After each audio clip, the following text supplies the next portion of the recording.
आइए हम सब अपना ध्यान इधर उधर से हटाकर परमेश्वर लेकर आइए। आंखें बंद करके प्रभु का धन्यवाद करते हैं कि परमेश्वर का जीवित कलाम खुलने जा रहा है। जब जब परमेश्वर का जीवित कलाम खुलता है, जो लोग पिता परमेश्वर उस कलाम को कबूल करते हैं, रिसीव करते हैं, पिता परमेश्वर आप उस कलाम को उनके जीवन में फलवंत कर देते हैं। पिता परमेश्वर ये जमात पिता परमेश्वर सीखने वाली जमात बने। इनके हृदय की भूमि को पिता परमेश्वर आप तैयार करें। पिता जब वचन का बीज पिता परमेश्वर इस भूमि पर गिरता है पिता, वो 60 गुना 100 गुना फलवंत होगा पिता, और वो फल पिता परमेश्वर दूसरों को रजाने वाला फल होगा पिता, दूसरों के लिए एक बरकत बन जाए पिता परमेश्वर। पिता परमेश्वर मैं अपने लिए भी प्रार्थना करती हूँ कि मेरे मन के विचार, मुंह के बोल पिता परमेश्वर आपके सम्मुख ग्रहण योग्य हो। पिता परमेश्वर मैं प्रार्थना करती हूँ कि रूह का पहरा, रूह का कब्जा मेरी जुबान के ऊपर, मेरे जहन के ऊपर, मेरी सोच के ऊपर होगा, यीशु मसीह के नाम से आमीन।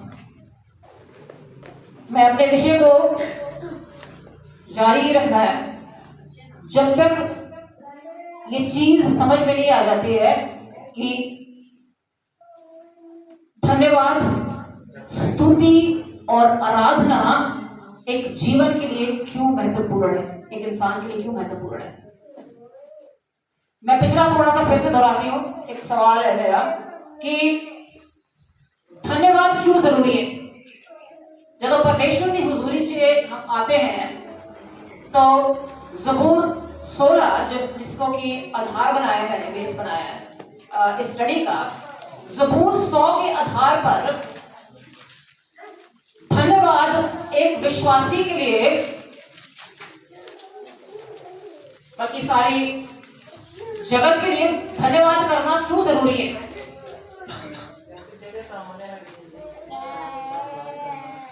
धन्यवाद जो काम परमेश्वर ने किए उन्होंने लिए धन्यवाद करना बहुत जरूरी है। लेकिन जी गल ज़बूर 100 के आधार पर जो बात मैंने बताई थी कि धन्यवाद, जब तुम परमेश्वर की हुजूरी में आते हो तो धन्यवाद के साथ आना क्यों जरूरी है। ज़बूर 100 के आधार पर, ज़बूर 100 बार जितने भी बार मैंने धन्यवाद के बारे में बात की है, बार मैंने इस चीज को दोहराया है कि धन्यवाद क्यों जरूरी है। क्योंकि परमेश्वर भला है। वो तो रीजंस हो गए ना, धन्यवाद करने के कारण हो गए।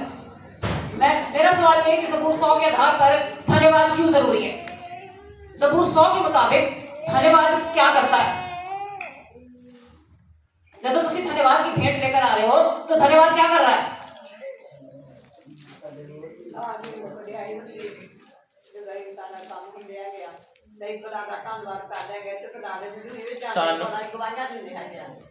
धन्यवाद सानू अंदर लेके जाए।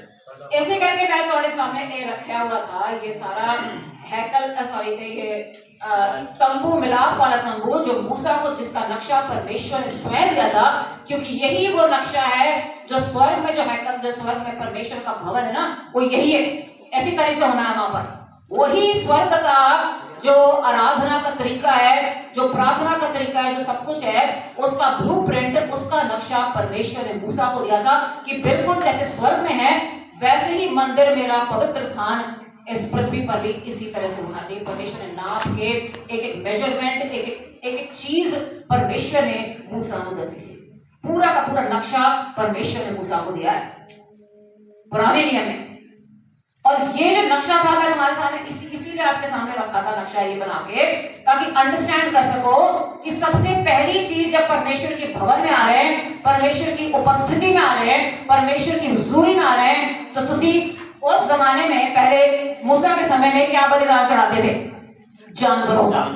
आज किस चीज की बलि चढ़ा रहे हैं, होठों की बलि। होठों की बलि है तारीफ, गीत भी बोलते हैं, तारीफ दामे देवा बलिदान भलाइयां जदों याद कर। तुसी गीत गाते तो हो, लेकिन तुसी, मेनू लगता है कि गीत का अर्थ समझते ही नहीं हो, तुसी की गा रहे हो। मेनू लगता है कि सारा कुछ जो तुसी करते हो ना भवन में आके, वो सब कुछ एक रीति रिवाज, एक रीति से बना लिए।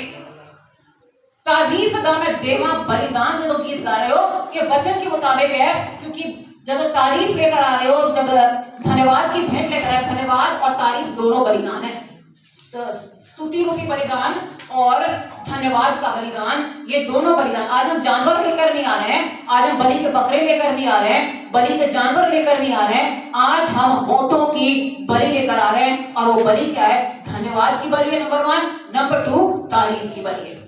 दोनों बलियां चढ़ाते हैं हम जब परमेश्वर के हैकल में आ रहे हैं। आज होठों की बलियां चढ़ाकर परमेश्वर का सबसे पहले धन्यवाद करते हैं, उसके बाद धन्यवाद जो है वो हमें परमेश्वर के दरबार में ले जाता है। ये जैसे इनर कोर्ट, ये आउटर कोर्ट है, ये बाहरी आंगन। ये जब तुम गेट से प्रवेश कर रहे हो, enter his gates with thanksgiving in your heart, Hindi में लिखा हुआ है उसके फाटकों में धन्यवाद के साथ प्रवेश करो। धन्यवाद के साथ लोग प्रवेश करते थे, धन्यवाद की भेंटें चढ़ाते थे जानवर। ओके, आप बलियां चढ़ रही यहाँ पर, धन्यवाद के साथ तुम उसके फाटकों में आ रहे हो और फाटकों के बाद फिर तुम उसके दरबार में आ गए हो। ये जो पवित्र स्थान है ये परमेश्वर का दरबार है, भीतरी आंगन कह लो, इंग्लिश में इनर कोर्ट है। मैं थोड़ी सौखे शब्दों से कह रही है कि परमेश्वर का दरबार है।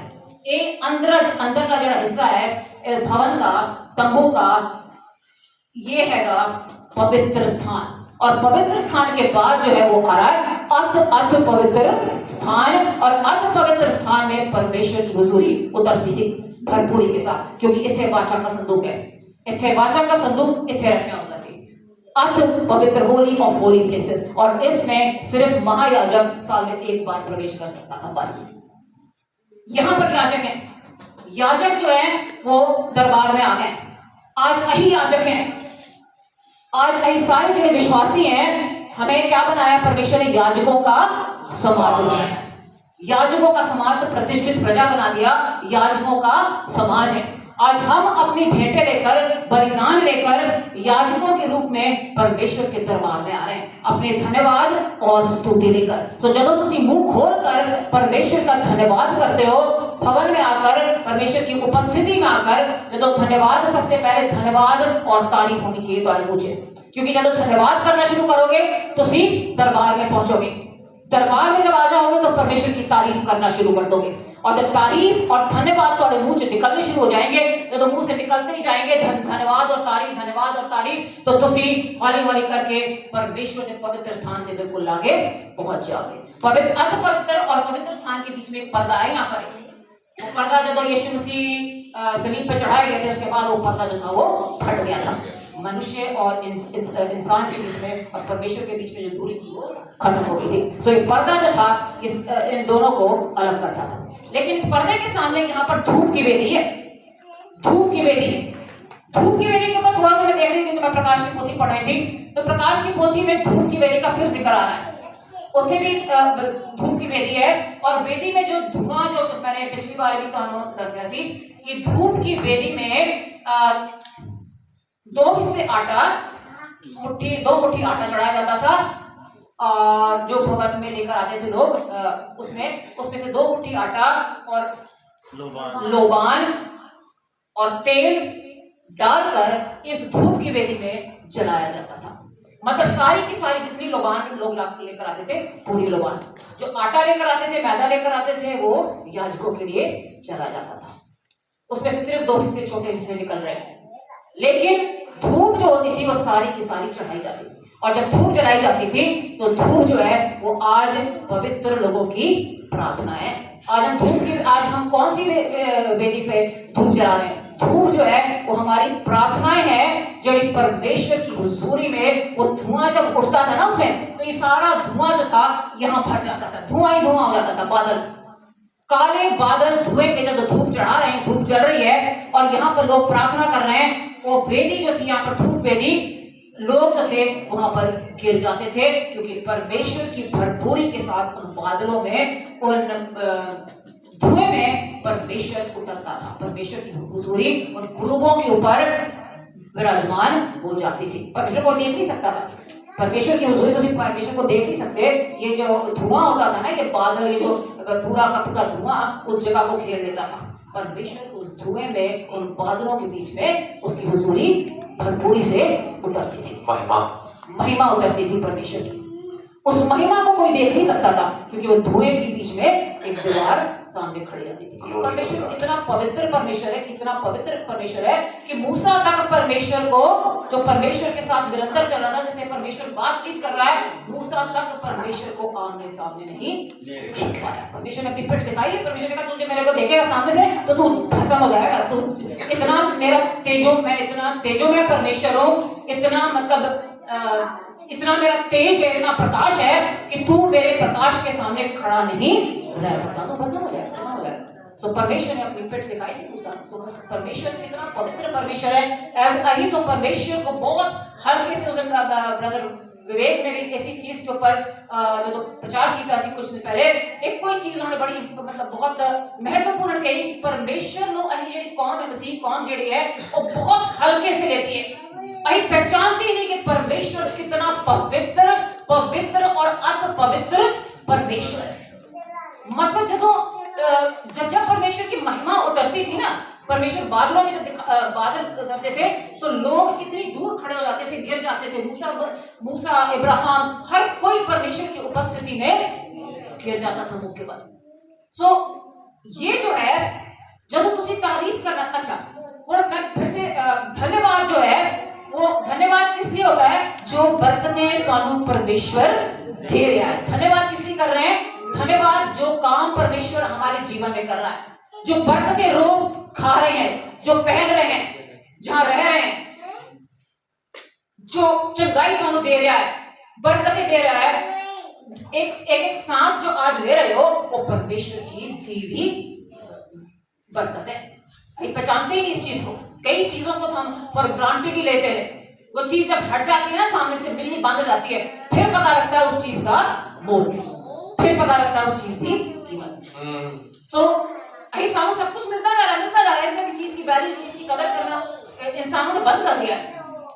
कदर तब पता लगती है जबकि चीज दुर्लभ हो जाती, मिलनी खत्म हो जाती, फिर पता लगता है उस चीज की कितनी सारे जीवन से अहमियत है। सो हर पल, हर घड़ी, हर समय परमेश्वर का वचन कहता है, पहला थिस्सलुनीकियों 5:18, हर हाल में परमेश्वर का धन्यवाद करो। बलिदान पर धन्यवाद की धन्यवाद एक बलिदान क्यों है? क्योंकि एक तो बलिदान इसलिए क्योंकि हम भेड़ बकरी भी लेकर आ रहे, दूसरा बलिदान ये है कि चाहे दुख भी हो ना, चाहे बीमारी भी हो, चाहे सब कुछ उखड़ा पुखड़ा हो, फिर भी परमेश्वर का धन्यवाद करना बनता है। 3 रीजन मैंने बताए थे, 3 का कारण परमेश्वर ने 100 ज़बूर में बता दिए, क्योंकि वो भला है, 100 ज़बूर में उसकी करुणा सदा की है। तीसरा कारण था क्योंकि उसकी सच्चाई पीढ़ी से पीढ़ी तक तो बनी रहती है। उसकी सच्चाई जो परमेश्वर ने कह दिया वो उस तरह ही होना है, और उस तरह ही होगा, उस तरह ही पास्ट में भी होया, आज भी हो रहा है, आने वाले समय में भी उसी तरह जितना लिख दिया गया परमेश्वर जो जो वायदे तो दे देते गए वो उतना ही पूरे होने। सो ऐस करके उसकी पीढ़ी, उसकी करुणा, उसकी दया पीढ़ी से पीढ़ी तक सच्चाई बनी रहती है। फिर कई ज़बूर 150 देखा था, वहां पर भी मैं 6 कारण गिनाए थे। 6 कारण वहां पर भी दिए हैं कि परमेश्वर की का धन्यवाद करना क्यों जरूरी है। तो तुम बाद में देख लेना, मैं पिछले सूत्र दोहरा रही हूँ। ओके, सो धन्यवाद करना, धन्यवाद किस लिए कर रहे हैं? परमेश्वर ने जो भलाइयां तुम्हारे जीवन से की हैं उन्होंने निरंतर स्मरण करो, याद करो। सो हाथ, ये जो है हाथों का मतलब हाथ दर्शा रहे हैं परमेश्वर तनु की देन है, की बरकत तुम्हें मिली है। तारीफ जो है वो मुंह से होती, जुबान से होती है।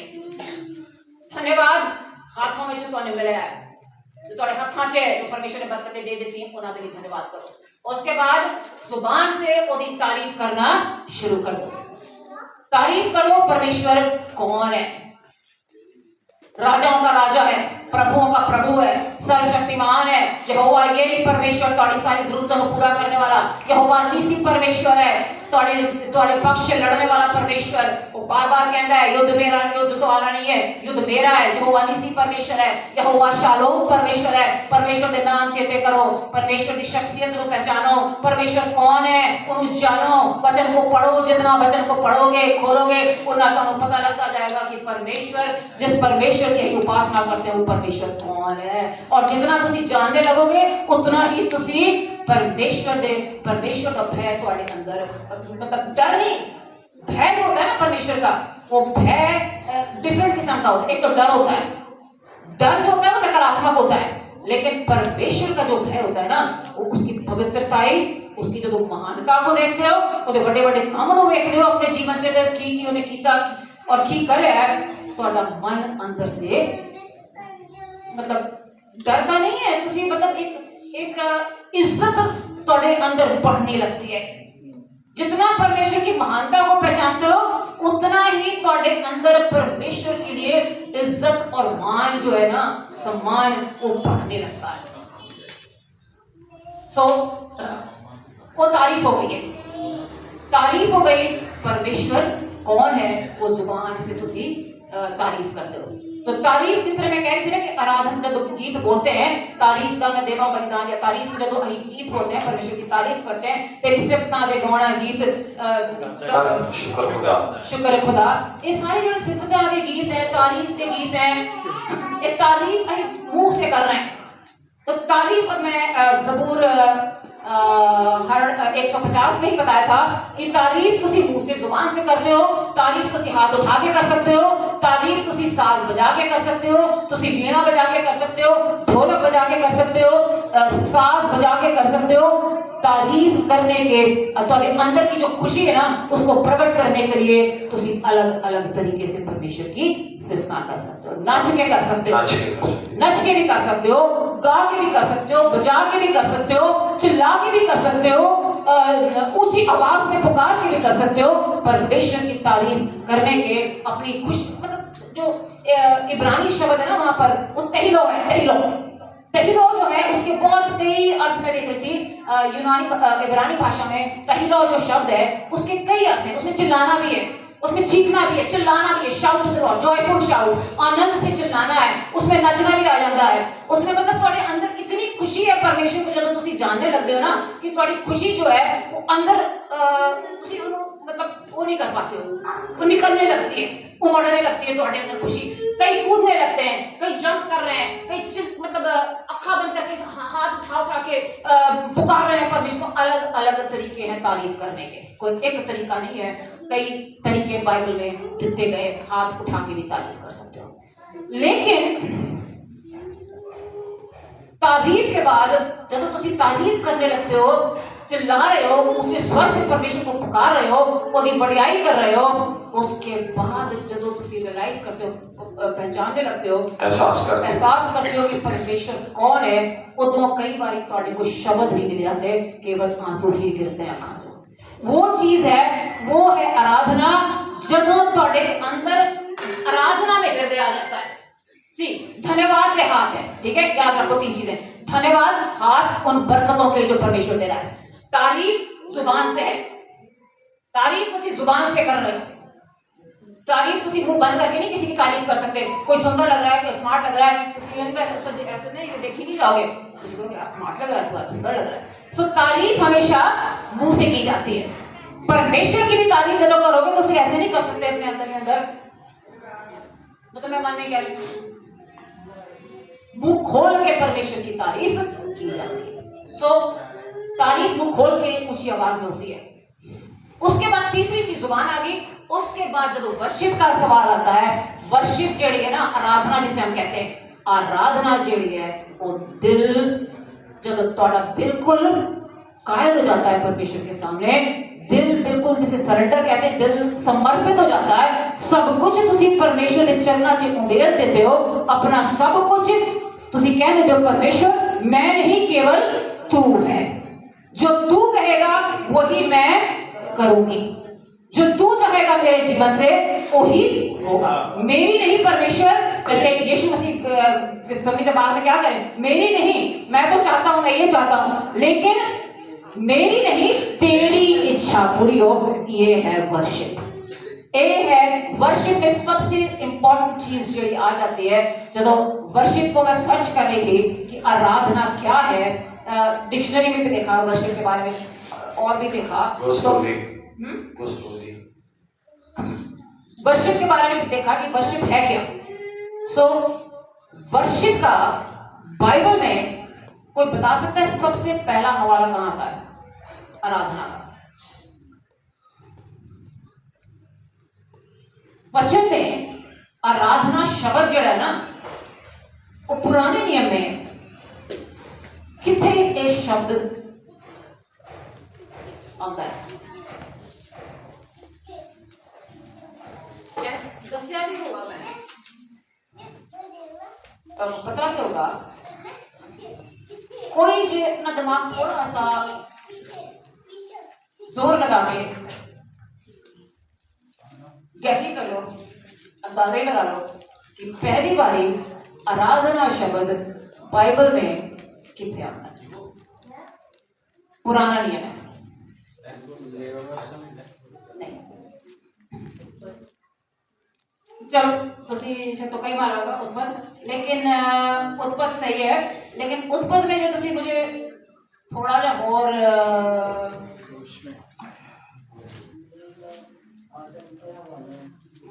वहाँ वहाँ आराधना शब्द नहीं आ रहा, वहाँ वर्शिप शब्द नहीं आ रहा।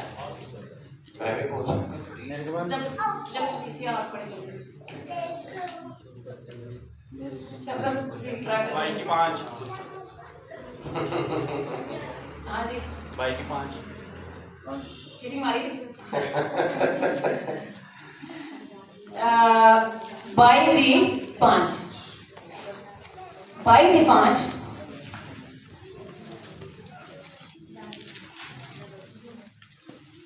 उत्पत्ति किताब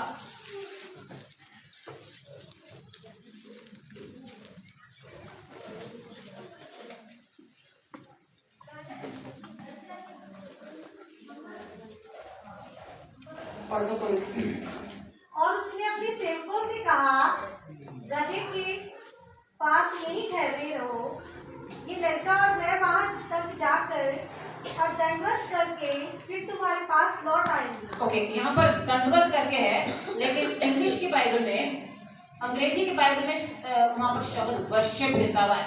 यहाँ पर उन्होंने दंडवत लिखा है, लेकिन इंग्लिश की बाइबल में वहां पर लिखा हुआ है। अगर किसी पास इंग्लिश की बाइबल तो बता सकता है। Then he said to the servants, stay here with the donkey, the boy, and I will go over there and worship. Then we will come back to you. Worship and come back, आराधना करके हम वापस आएंगे। तो पहला शब्द आराधना का, जो पहला जिक्र आराधना का आता है, जो पहला हवाला आराधना का आ रहा है, वो उत्पत्ति की किताब 22 बाब और 5 आयत में।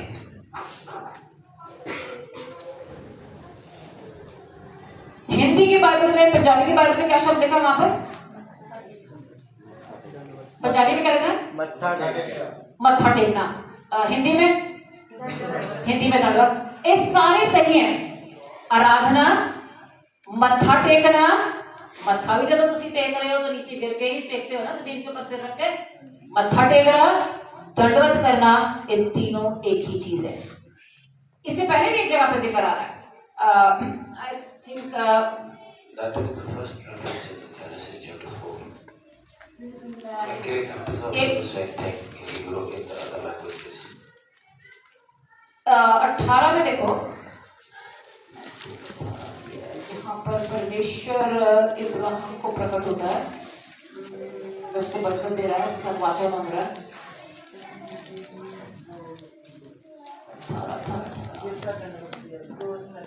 18 की 2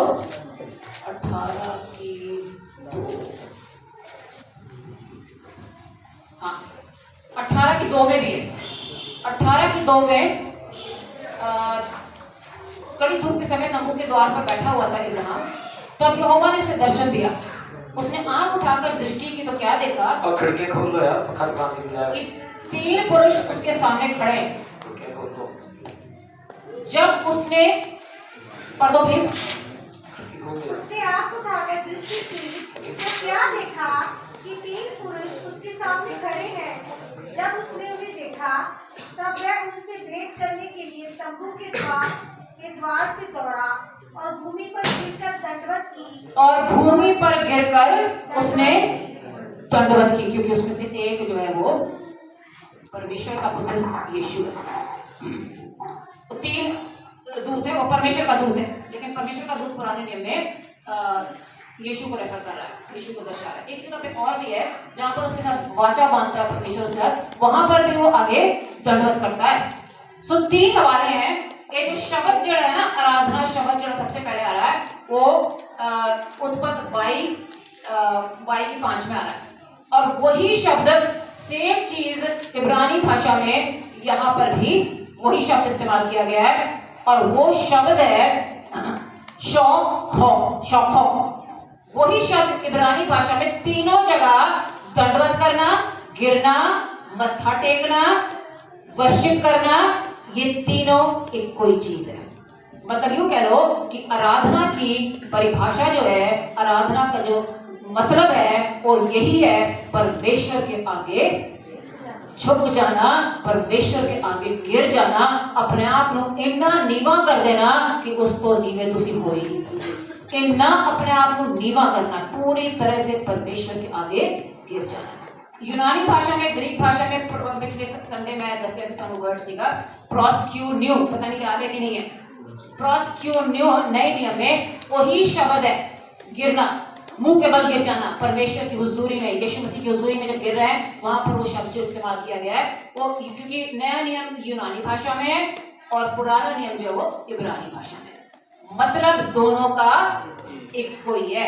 सो आराधना जड़ी है, याद कर लो, दिमाग में, जहन में बसा लो, आराधना का अर्थ है अपने आप को पूर्ण रीति से परमेश्वर के अधीन कर देना, पूरी तरह से अपने आप को परमेश्वर के आगे नीवा कर देना, गिर जाना, झुक जाना, सरेंडर कर देना, अपनी इच्छा परमेश्वर के आगे डाल देना, सौंप देना। 22 में फिर आ जाओ, 22 अध्याय में वो सबसे बड़ी आराधना का एग्जाम्पल है, क्योंकि जितने भी तुम देखोगे जेड़े जेड़े बंदे परमेश्वर के नजदीक चले, जिन ने परमेश्वर का फेवर को क्या कहेंगे, फेवर को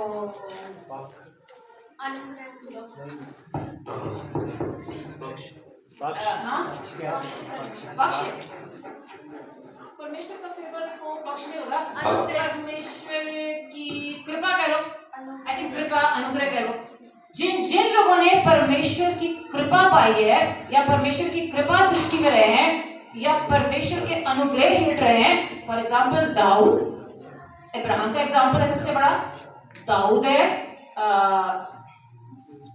इनोक है, यूसुफ भी है, दानियल भी है, एस्तर भी है, कई, दाऊद भी सबसे बड़ा एग्जाम्पल है। मतलब ये जितने भी परमेश्वर की हुजूरी में चले हैं ना, इनके जीवन में एक चीज कॉमन है, एक चीज सबके अंदर है, वो केड़ी चीज है?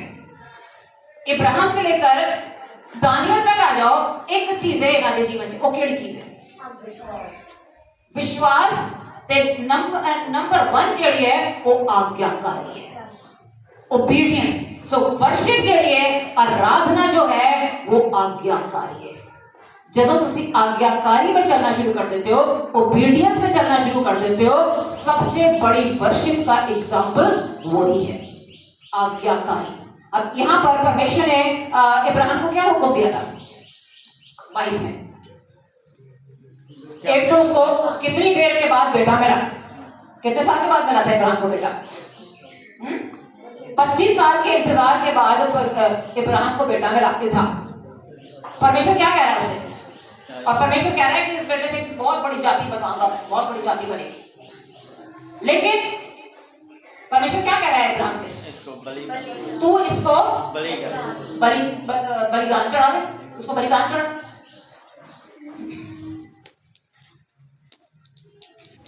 इब्राहिम क्या करता है? जो परमेश्वर ने उन्हें आज्ञा दी, परमेश्वर ने इब्राहिम से ये कहकर उसकी परीक्षा की है, इब्राहिम देख मैं यहाँ हूँ, अपने पुत्र को, अपने इकलौते पुत्र इसहाक को जिससे मैं प्रेम रखता हूँ, संग लेकर मोरिया देश में चला जा। पढ़ दो पंजाबी में। इन्हां गल्लां दे पिछों आऊं होया कि परमेश्वर ने अब्राहम नूं परताया अते उस नूं आख्या, हे अब्राहम। अगों उसने आख्या, मैं हाज़र हाँ। तां उसने आख्या, हुण तू अपने पुत्र नूं, हाँ अपने इकलौते पुत्र नूं जिस नूं तू प्यार करदा है, अर्थात इसहाक नूं लैके मोरिया दी धरती उत्ते जा अते पहाड़ां विचों एक उत्ते जिहड़ा मैं तैनूं दसांगा उस नूं होम दी बलि करके चढ़ा। चलो मैं सॉल्व में कर देते हैं। अतः इब्राहिम सवेरे उठ के 2.5 दिन का सफर करके जो जगह परमेश्वर ने दिखाई थी माउंट मोरिया का पर्वत, वहां पर अपने बेटे को ले आया। लकड़ियां लगा दी हैं, सब कुछ तैयार कर दिया है वहां पर, होम बलि की लकड़ी चीर दी। 4थी आयत, तीसरे दिन इब्राहिम ने आंखें उठाकर उस स्थान को दूर से देखा और उसने गया अपने बेटे को ही लेके। वो 4 सेवक जो गए थे उनको साथ में नहीं लेके गया, उनको उसने रोक दिया, पीछे रोक दिया। सेवकों से कहा गधे के पास यही ठहरे रहो। अब ध्यान से सुनो, ये लड़का और मैं वहां तक जाकर और दंडवत करके आराधना करके फिर तुम्हारे पास लौट आएंगे। किस विश्वास के साथ गया है वो? सबसे बड़ी चीज यही है, उसने एकदम परमेश्वर की आवाज को सुन के जरा नहीं किंतु परंतु किया। लेकिन परमेश्वर, तू तो इतने दिनों इतने सालों के बाद तो मेरे को बेटा दिया है, लेकिन परमेश्वर मैं अपने इकलौते पुत्र को कैसे बलि पे चढ़ा दूं? नहीं परमेश्वर, मैं नहीं कर सकता ये काम। उसने जैसे ही परमेश्वर ने उन्हें आज्ञा दी थी, इब्राहिम उसी वेले मन च ठान लिया, मैं आज्ञा मननी है, पावे जे बेटा मेरा चला भी जाएगा, लेकिन मैंने परमेश्वर को पहले प्रसन्न करना है। जो मर्जी हो जाए, परमेश्वर का फेवर, परमेश्वर की कृपा मेरे से नहीं उठनी चाहिए। चला गया विश्वास के साथ और अपने नौकरों से कह रहा है, सेवक से कह रहा है, मैं सिर्फ वहां पर आराधना करने जा रहा हूं। आराधना आज्ञाकारी है, आराधना करने जा रहा हो, आज्ञाकारी करने जा रहा है, उसे नहीं कुछ पता, हो भी सकता है, नहीं भी हो सकता है। परमेश्वर प्रयोजन कर भी सकता है, नहीं भी कर सकता, मतलब कुछ नहीं दिख रहा है इस वेले। लेकिन वो विश्वास के नाल उसे चला गया और जब चला गया, जब उसने उस तरह किया, परमेश्वर ने प्रयोजन आप ही कर दिया। ये साडा ये हैगी आराधना। अभी सोचते हैं आराधना एक फास्ट गीत होते हैं, फिर एक स्लो गीत होते हैं। लोग सोचते हैं कि शायद धीमे धीमे जब गाने चलते हैं, सॉफ्टली गाने चलते हैं, वो आराधना होती है। पता, हमने आराधना को बहुत आराधना की जो डेफिनेशन है, परिभाषा, उसको बहुत हमने वो कर दिया है, छोटा कर दिया है। आराधना हमारे मन में, आज की पीढ़ी के दिमाग में, जहन में, आज के जमाने में आराधना स्टेज शोज बन गए, स्टेज पे किए गए कार्यक्रम है मनोरंजन के, और कुछ नहीं है। आजकल काले चश्मे ला के गा रहे हैं, काले चश्मे भी गा रहे हैं, मतलब कि कुछ मतलब सारी टीम, मतलब 40-40, 50-50 वहां पर लोग होते हैं, सिंगिंग हो रही है और मतलब बहुत कुछ। मतलब मेरा अब जो परमेश्वर का वचन तुम पढ़ोगे ना, गहराई से जाओगे, उन्ना ही तुम्हारा मन इन चीजों तो उठता ही जाएगा। तो लगेगा कि जो कुछ हो रहा है संसार में, एक ही हो रहा है। प्रभु ये तो आराधना नहीं है, प्रभु इसमें कितने तेरी महिमा हो रही है, कितने तेरे वाल अखा जा रही है साड़ी, कितने सारा ध्यान तेरे वाल जा रहा है। सारा ध्यान तो जड़े कुड़ियां जड़े मुंडे जड़े गा रहे हैं, ऐसे ऐसे करके झूम झूम के कर करके, सारा ध्यान तो उन्हें कई कह देते हैं जी सूट ने बड़े सोने पाए सी, वो जी क्वायर सी ना, उन्हें सूट के कलर तुसी देखण वाले सी, और कितने ध्यान कितने चला गया घर वाले सी, उन्हें सूट कितने, हाँ मतलब कि यूनिफॉर्म बन रही है, वर्दियां बन रही हैं, बड़ा कुछ हो रहा है, हेयर स्टाइल बन रहे हैं, मतलब म्यूजिक है तो धुआं भी होना चाहिए, तो लाइटें भी बड़ी बढ़िया होनी चाहिए, पीछे स्क्रीन भी लगाना चाहिए, स्क्रीन के ऊपर सीन्स भी चलने चाहिए। मतलब आज जो गाने भी गा रहे हैं, आराधक जोड़े हो रहे हैं, जो आराधक गाना गा रहे हैं, वो ज्यादा तो अपने आप को प्रमोट कर रहे हैं, अपने आप को अपनी महिमा कर रहे हो। मतलब जिस तरह फिल्मी वो सीन्स नहीं होते, वो नदी के किनारे पेड़ है, वो पेड़ को पकड़ के ऐसे गा रहे हैं, पोज बना के, किसी में ऐसे पोज बन रहा है, मतलब कि हद ही हो गई है। मतलब मेरा दिमाग कई बार घूम जाता है कि प्रभु हो की रहा है आज के संसार में, की हो रहा है प्रभु बच्चे में, तो कितने भी वो जी आराधना, कहीं पर भी ऐसी स्तुति, आराधना या संगीत गीत कितने भी नहीं है, एग्जाम्पल कुछ भी नहीं है। आराधना शब्द कैसे इसके साथ जुड़ गया है गीतों के साथ, कि सिर्फ गीत ही मतलब जो गीत स्टेज पे आ रहे हैं, मतलब हफ्ता भर जो अखवांदे जैसे सो कॉल्ड आराधक हैं, हफ्ता भर वो अपनी मर्जी कर रहे हैं, अपने उस पे चल रहे हैं। एक दिन आके तुसी स्टेज पे खड़े होकर गीत बोल रहे हो और तुसी अपने मतलब आराधक बन गए हो। आराधकों की जिंदगी में तो देखो, तुसी नाम तो लगा लिया आराधक, लेकिन की तुसी सचमुच में थोड़ा जीवन जिहड़ा है वो 24 घंटे 24/7 एक आराधना वाले जीवन की तुसी 24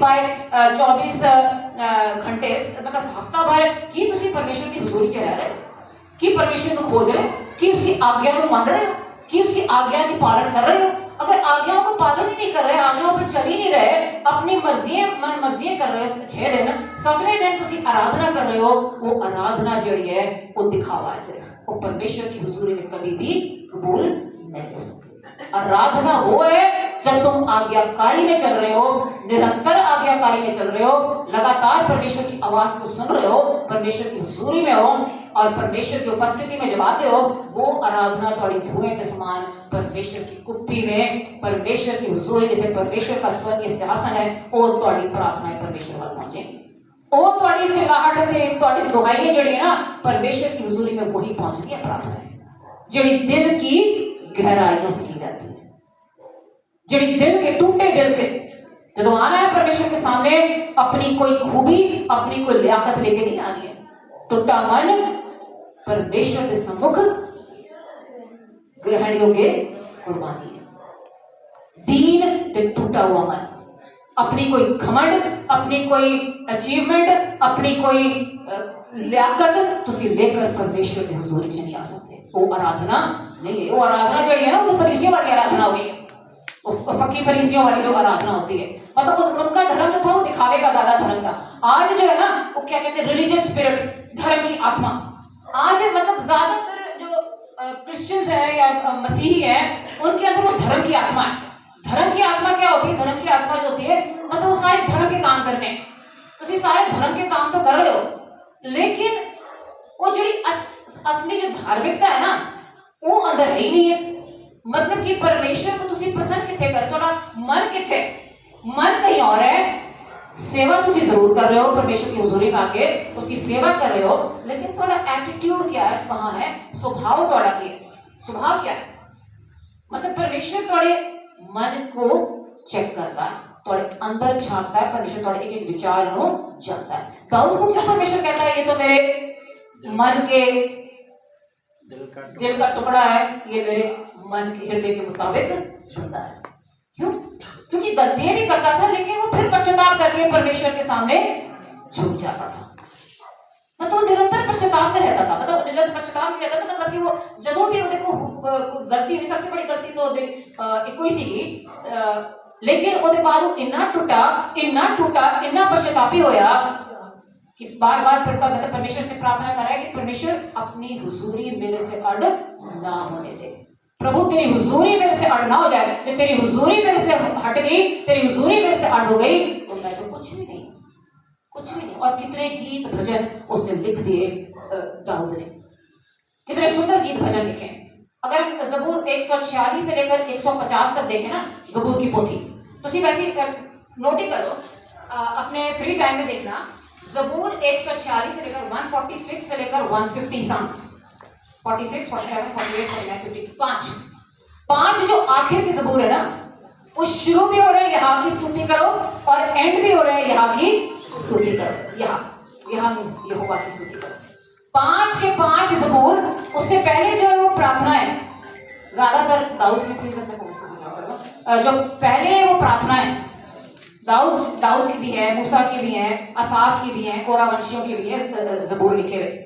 प्रार्थनाएं भी हैं, तारीफ भी है। लेकिन जो लास्ट के 5 जबूर है ना, 5 भजन संहिता के 5 भजन लास्ट के हैं, वो कहलाते हैं, मैंने लास्ट संडे क्या बताया था, क्या नाम दिया गया उन 5 जबूरों को? लास्ट के 5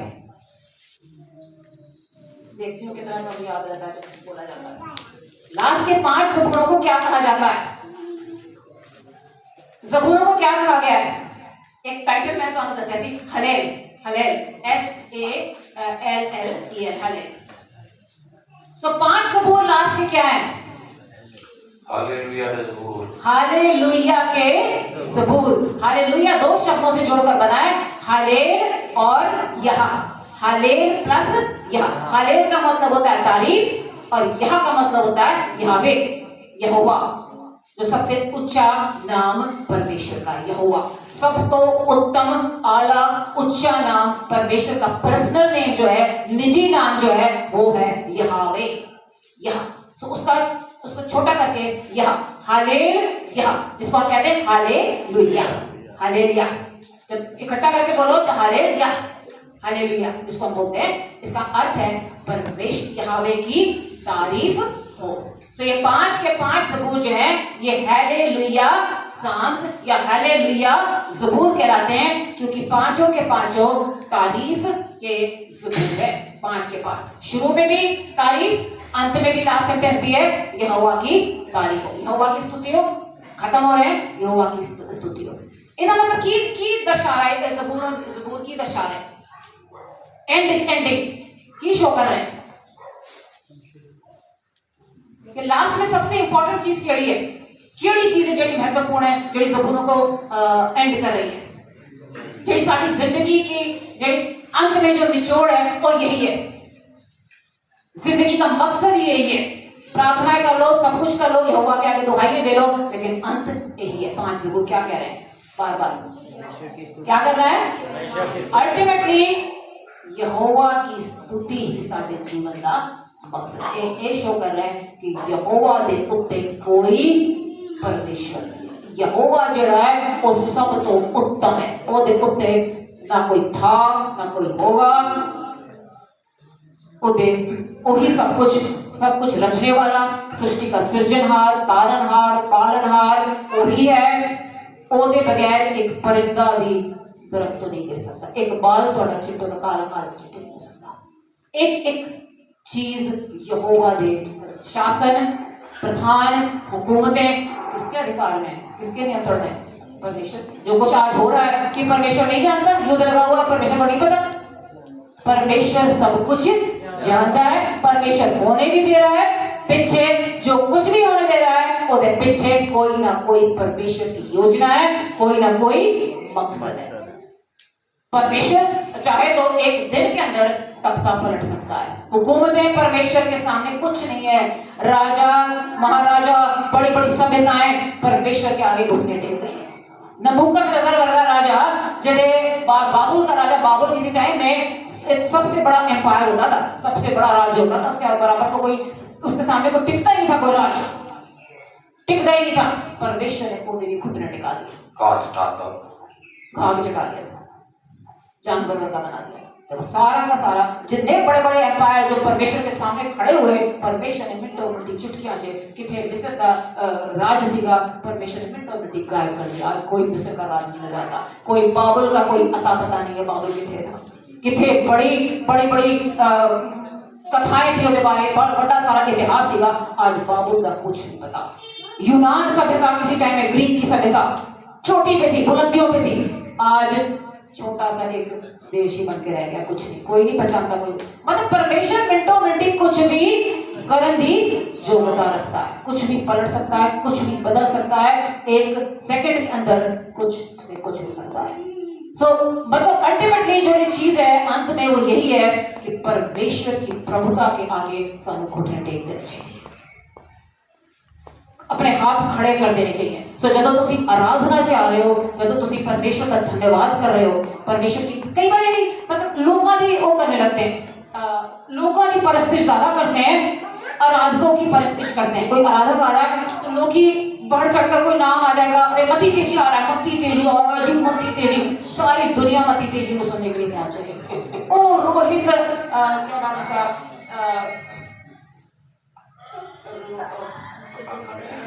पीटर हंस आ रहा है। लोग रब को मिलन घट आते हैं, रब के संगति घट आते हैं, रब के दर्शन करने घट आते हैं, लोग आते हैं उस खाने सुनने। मतलब साढ़े अंदर जो है ना मानसिकता बिल्कुल चेंज हो गई है।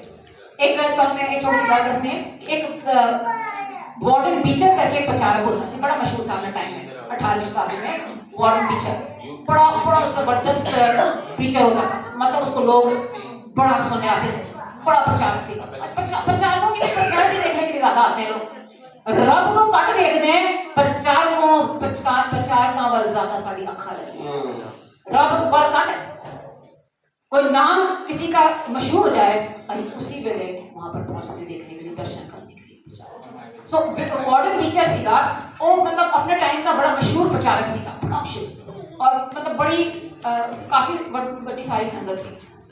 क्या हुआ कि एक दिन वार्डन टीचर बीमार पड़ गया बेचारा, उसने कहीं जाना था प्रीच करने के लिए, किसी दूसरे शहर में प्रीच करने के लिए। बड़े लोग टीचर का पीछा आ रहा है, पीछा आ रहा है, बड़े लोग आस पास पिंडा तो इधर से ट्रॉली भर भर के टीचर के प्रचार सुनने के लिए पहुंच गई। अब क्या हुआ, टीचर बीमार पड़ गया। अब टीचर की जगह टीचर सोचने लगा कि इतनी दुनिया वहां पर पहुंचनी कैसे होएगा। टीचर का भाई भी प्रचारक था, टॉमस भी तो बेचारा छोटा मोटा प्रचारक था। उसने टॉमस से कहा, टॉमस भाई कुछ ना कुछ तो होना चाहिए, लोग खाली नहीं जाने चाहिए, खाली ना जाए लोग, निराश होके ना जाए। टॉमस तू मेरी जगह पे चला जा। अब जब लोग भीड़ इकट्ठी हो गई, जब टॉमस स्टेज पे आया, लोग ही हैं, इधर उधर देखी जाए, आगे पीछे देखी जाए, टॉमस को देखी जाए, मतलब उन्होंने ध्यान एकदम भटक गया कि आना तो वार्डन टीचर ने सीखा कि टॉमस कितों आ गया। मतलब कुछ लोग तो इतने निराश हो गए कि आधे लोग जैसे पीछे से चुप करके हौली हौली करके, कोई साइड के दरवाजे से निकल जाए, कोई इधर से खसक जाए, कोई पीछे से निकल जाए। टॉमस बेचारा बड़ा हो गया, अपसेट हो गया कि हो क्या रहा है। उन्हें सोचा नहीं, इतना नहीं होना चाहिए। उठा, उन्हें माइक उठाया, कहना आज जिन्हें जिन्हें लोग परमेश्वर को मिलने के लिए आए वो कृपा करके बैठे रहे, जो टीचर को देखना आए सी वो प्लीज जा सकते, जो वार्डन टीचर को देखना आए सी कोनो मिलना आए सी वो टीचर ने आज नहीं आना, टीचर ठीक नहीं है, वो बेशक जा सकते हैं। लेकिन जो परमेश्वर के दर्शन करने, कुछ लेने आए परमेश्वर से, परमेश्वर की हुजूरी में आए, परमेश्वर से कुछ पाने की आस लेकर आए, वो यहाँ पर बैठे रहे। पीछे जो लोग जा भी रहे थे वो एकदम शर्मो चुप करके अपनी सीटों पे बैठ गए। जो रह गए थे, जो उठने वाले थे वो बैठ गए बेचारे। उसके बाद उसने कहा हुण सारे उठ के एक मन होकर आओ परमेश्वर की आराधना करने से। मतलब कई बारी यही लोगों की परमेश्वर के संतानों परमेश्वर ने खड़ा किया है, लेकिन संत परमेश्वर के नबी कह लो, संत कह लो, प्रचारक साढ़े निशान, मतलब साड़ी ऑब्जेक्ट ऑफ वर्शिप, साड़ी आराधना का निशाना नहीं होना चाहिए। उनकी आराधना नहीं, उनकी आराधना नहीं करनी है, उनकी आराधना करने के लिए नहीं जाना है। जाते हो तो इस आस से जाया करो कि रब तो कुछ पाना है, रब तो आज कुछ लेकर जाना है। रब किसी के थ्रू भी, किसी के जरिए से भी तुहानू बरकत दे सकता है। जरूरी नहीं है कि तुम बहुत बड़ी सभा में जाओगे तो उत्थे तुहानू बरकत लेनी है। बरकत तुहानू इत्थे रह कर भी, इत्थे वफादारी के साथ आज्ञाकारी चौकर चलोगे, बरकतें तुहाडे हो रही है। ये तुहाडे उत्ते निर्भर करता है कि तुसी कितनी आज्ञाकारी, कितनी अधीनता और कितना तुहाडा हृदय जिहड़ा है परमेश्वर के आगे झुका हुआ है, ये तुहाडे उत्ते निर्भर करता है। सो परमेश्वर की आराधना करना शुरू कर दो, लोगों की आराधना करना, क्वायरों की आराधना करना, सिंगर्स की आराधना करना, बड़े बड़े नामों की आराधना करना बंद कर दो। परमेश्वर जब भी किथे जाते हो, रब दी मीटिंग में भी जाते हो, कॉन्फ्रेंस में जाते हो, कन्वेंशन जाते हो, लोग नाम सुन के ना जाया करो। ये ना सुना करो ओ प्रचारक आया है, ओ प्रचारक आया है, ओ प्रचारक आया है, ओ आया है सेवक। सेवक नहीं, निशाना तोड़ा, you are worshipping a person not an object. तुसी एक इंसान की, एक शख्सियत की आराधना कर रहे हो, किसी इंसान की नहीं कर रहे। इंसान गिरते हैं, इंसान तो कुछ नहीं दे सकता, देने वाला इंसान के थ्रू परमेश्वर है। सो सारे अपनी आंखों को बंद करिए। सर्वशक्तिमान जलाली पिता परमेश्वर, तो ये वचन पिता परमेश्वर के हृदय में बोया गया है पिता, इन वचनों के ऊपर, इन शब्दों के ऊपर जो कुछ इनको बोला गया है पिता मनन करें। हम पिता परमेश्वर लोगों को मूर्तें ना बनाए, म्यूजिक को अपनी मूर्त ना बनाए, सिंगर्स को अपनी मूर्त ना बनाए पिता परमेश्वर। हमने बहुत मूर्तें बनाई हुई है प्रभु परमेश्वर, और हम उन मूर्तों की आराधना करते हैं पिता परमेश्वर, और वो आराधना आपके कभी भी पिता परमेश्वर सम्मुख नहीं जा सकती। बरकत पिता परमेश्वर और खरी बरकत, उत्तम आशीष पिता परमेश्वर केवल आप ही देते हैं, और आप में कोई अदर बदल की छाया नहीं होती।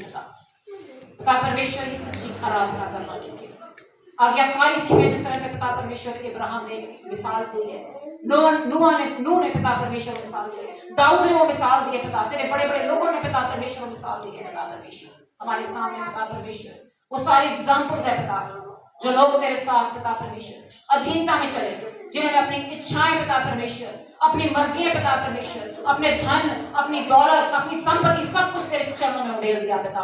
वो पिता परमेश्वर स्त्री जिसने अपना सबसे कीमती पिता परमेश्वर वो इतर तेरे चरणों में रखकर तोड़ दिया पिता, उससे बढ़कर कोई आराधना नहीं हो सकती। वो विधवा जिसने पिता परमेश्वर 2 दमड़ियां तेरी हुजूरी में लाकर पिता परमेश्वर उस बेदी पिता परमेश्वर, उससे बड़ी कोई आराधना नहीं हो सकती पिता। कमी में, घटी में, दुख में, तकलीफ में पिता परमेश्वर हम तेरे साथ जुड़ रहे हैं, लिपटे रहे यीशु के नाम से। आमीन। Amen. आमीन।